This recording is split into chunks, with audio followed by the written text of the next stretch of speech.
Hello everyone to another episode of Bible Illustrated Cans. Today's question comes from Director Kranik, or Kranis, or Kranich, sorry.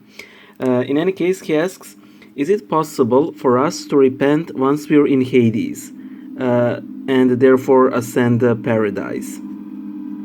Well, the answer to this is no. Once you die, you cannot repent.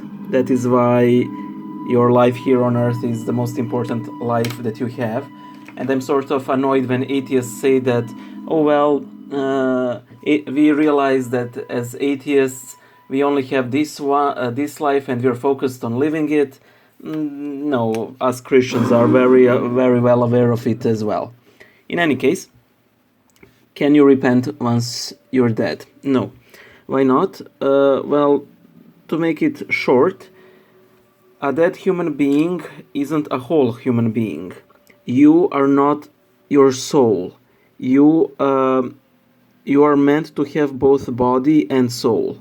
And if you lack one of these two, you're either a corpse or a disembodied spirit, and neither of these is a whole human being.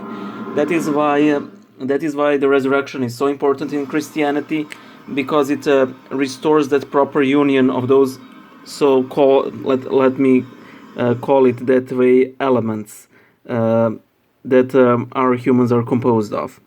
One more important reason why you can't repent is, you need a body to repent. Let us say that, for example, you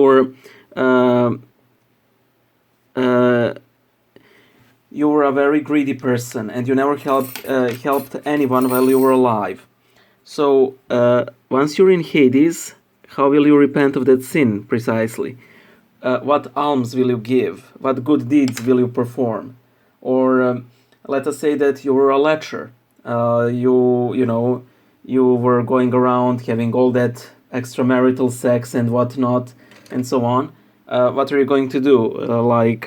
It is all too easy not to have sex when you don't have a body. That is like not helping out charities when you don't have a dime. There's practically no sin that we can perform without a body, with possible exception of ingratitude and pride. Any other sin, we need to have body. We need body for gluttony, for greed, for even more horrible sins like murder and similar things. So, in short, you cannot repent, but people can pray for you, and that is a different thing, because that is where love intervenes whenever someone prays for you, and that sort of changes the rules. By the way, the reason why Satan fell with pride is that, as an angel, that's the only sin that was, so to speak, available to him. Without pride, Satan could not have fallen. Angels are only capable of two sins, of pride and disobedience. But you can't disobey God if you weren't prideful in the first place. And if you're and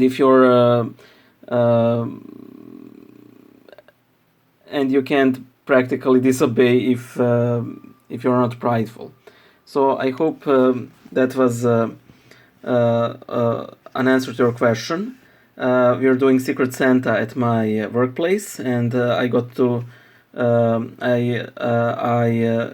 a co-worker who's really into Harry Potter, so I'm drawing this non-biblical passage. I hope this was of some use to you. Bye!